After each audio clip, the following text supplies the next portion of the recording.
Oi gente, tudo bem? Eu sou a Adriele e hoje eu vou contar pra vocês o caso de Mary Reese.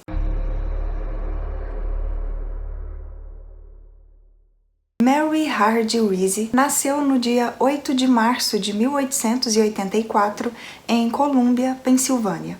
Não encontrei informações sobre a sua infância e sua família. O que se sabe é que ela se casou com um homem de nome Richard Reese.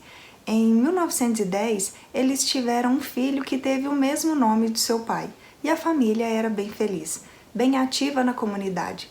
Eles eram ótimos vizinhos. A Mary foi descrita como sendo muito doce e carismática. Sempre estava disposta a ajudar, seja com comida, com roupas ou até mesmo um ouvido para escutar. Com o passar do tempo, seu casamento foi perdendo o encanto e, por isso, ela e o Richard decidiram se divorciar. Cada um seguiu suas vidas, porém sendo bem próximos ainda por causa do filho deles, que tinha ido para a faculdade e estava seguindo seus próprios sonhos com o apoio dos seus pais. No dia 2 de julho de 1951, por volta das 8 horas da manhã, uma vizinha da família Reese, de nome Pansy Carpenter, foi até a casa da família levar uma correspondência que tinham entregado em sua casa por engano. Ela tocou a campainha e aguardou por alguns minutos. Como ninguém atendeu à porta, ela perguntou a alguns outros vizinhos que estavam fora de suas casas se eles sabiam se tinha alguém na casa da família Reese. Um desses vizinhos disse que tinha visto na noite anterior o ex-marido e o filho da Mary indo visitá-la e provavelmente ela estaria em casa sim. A Pansy começou a achar essa situação toda muito estranha e por isso ela decidiu forçar a maçaneta da porta de entrada da casa para ver se ela estava trancada. As coisas ficaram mais estranhas ainda quando ela percebeu que essa maçaneta estava quente, mesmo sem ter nenhum sinal de fumaça, de incêndio na casa. Mesmo assim, mesmo sem saber o que estava acontecendo, ela decidiu ligar para os bombeiros e para a polícia. Assim que a polícia chegou no local, foi necessário que eles tivessem que arrombar a porta principal da casa, porque ela estava trancada. E a primeira coisa que eles viram foi os restos mortais da Mary, carbonizada em cima de uma poltrona que estava na sala de estar da casa. Essa poltrona também estava carbonizada em algumas partes. Inacreditavelmente, no restante da casa não tinha nada que desse a entender que tinha acontecido um incêndio ali. Apenas alguns objetos de plásticos que estavam ao redor dessa poltrona estavam derretidos, porque na sala realmente tinha uma temperatura muito alta, mas nada além desses objetos na casa tinha sido queimado. Do corpo da Mary, apenas uma de suas pernas estava praticamente intacta e o seu crânio tinha algumas partes que tinham leves queimaduras. No início, os policiais pensaram que esse era um caso de assassinato. O criminoso teria tirado a vida da Mary, colocado fogo no corpo e aguardado por algum tempo até que a maior parte dele tivesse sido queimado antes de fugir. Essa pessoa teria feito isso tudo na tentativa de esconder qualquer evidência, como DNA ou marcas de agressão. Os policiais então foram interrogar vizinhos, marido e o filho da Mary, para ver se alguém tinha alguma pista que ajudasse os policiais na investigação.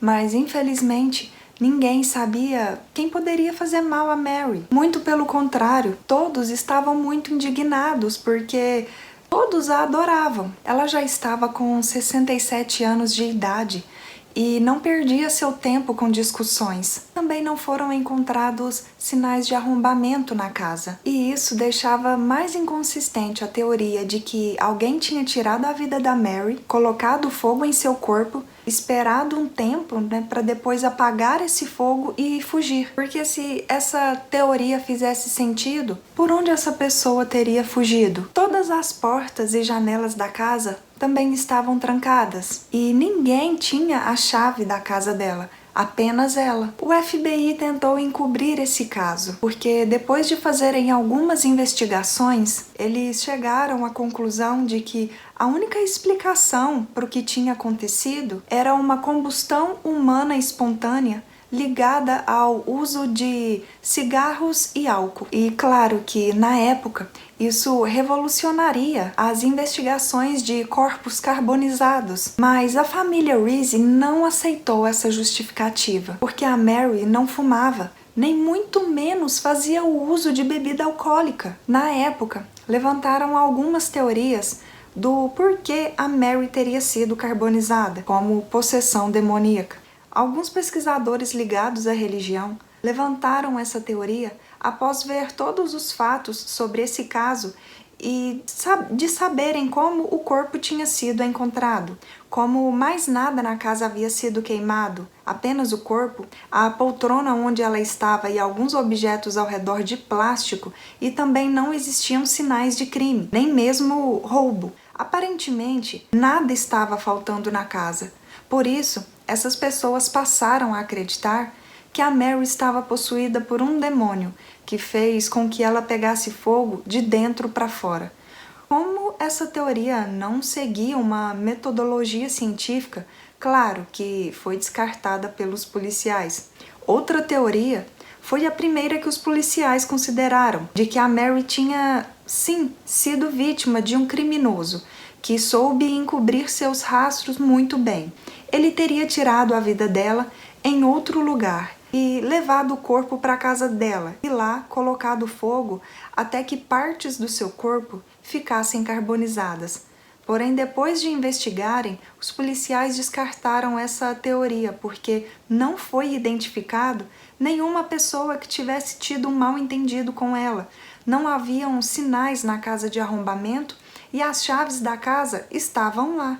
Dessa forma, como uma pessoa poderia ter saído da casa se ela estava toda trancada? Uma outra teoria, que inclusive foi utilizada pelo FBI para solucionar esse caso, foi a do alcoolismo. A teoria científica explica que o excesso de álcool no corpo poderia ocasionar a combustão do mesmo, carbonizando a pessoa de dentro para fora. O FBI tentou explicar essa teoria dizendo que a Mary teria fumado um cigarro, causando assim essa reação em seu corpo. Porém, como eu já disse, a Mary não fazia o consumo de bebida alcoólica nem fumava. Então, para a família, essa explicação do FBI não fazia o menor sentido. Outra teoria que levantaram era de que a Mary sofria de uma azia muito forte, no qual o ácido estomacal, o ácido clorídrico, tinha perfurado seu estômago, incendiando seus tecidos de dentro para fora. Porém, nessa teoria também existem algumas dúvidas, porque ela não explica como o ácido clorídrico conseguiria incendiar a gordura humana, que no caso teria que atingir cerca de 300 graus Celsius para que isso acontecesse. A teoria mais atual e a que é mais aceitável pelos policiais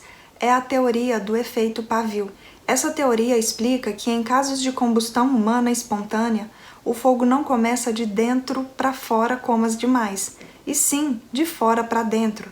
Nessa teoria, a Mary teria perdido a vida por causas naturais, como por exemplo um mal súbito, e como ela estava próxima a alguns objetos que emitiam um grande calor, seu corpo acabou incendiando por conta do contato com as altas temperaturas, como o fogo de uma lareira ou de uma vela acesa. Realmente, o local onde o corpo foi encontrado existia uma lareira que não tinha sinais de uso e tinha também resquícios de uma vela. Essa teoria também levantou algumas questões, porque esses objetos não carbonizariam diretamente o corpo, porque para carbonizar da forma que o corpo estava carbonizado, deveria ter sido um objeto com uma temperatura maior de 300 graus, o que também possivelmente incendiaria o restante da casa. Porém, essa teoria sugere que depois de um tempo que o corpo estava exposto a esse calor, ele liberaria gordura em formato de óleo, como se fosse o suor. E esse óleo seria extremamente inflamável, criando assim um efeito em cadeia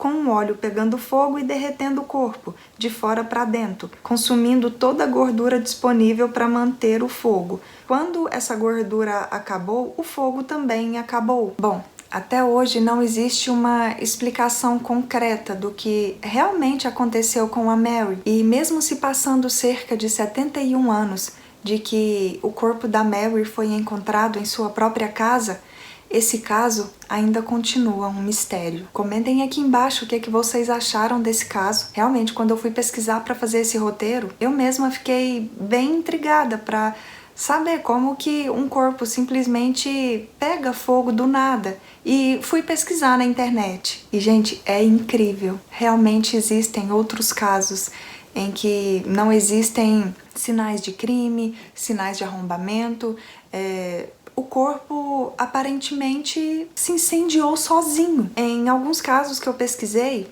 essa teoria do efeito pavio foi considerada para solucionar o caso, mas isso tem que analisar o histórico médico da pessoa, né? Tem muita coisa para ser levada em consideração para que essa teoria possa ser aceita, para que um caso seja solucionado com base nela. Agora, a Mary não tinha problemas estomacais, pelo menos nos últimos anos, a Mary não tinha procurado médicos se queixando de dores estomacais. Pela idade dela, ela até estava com uma saúde muito boa e era uma pessoa muito ativa. Teria como ela ter tido esse problema estomacal assim do nada?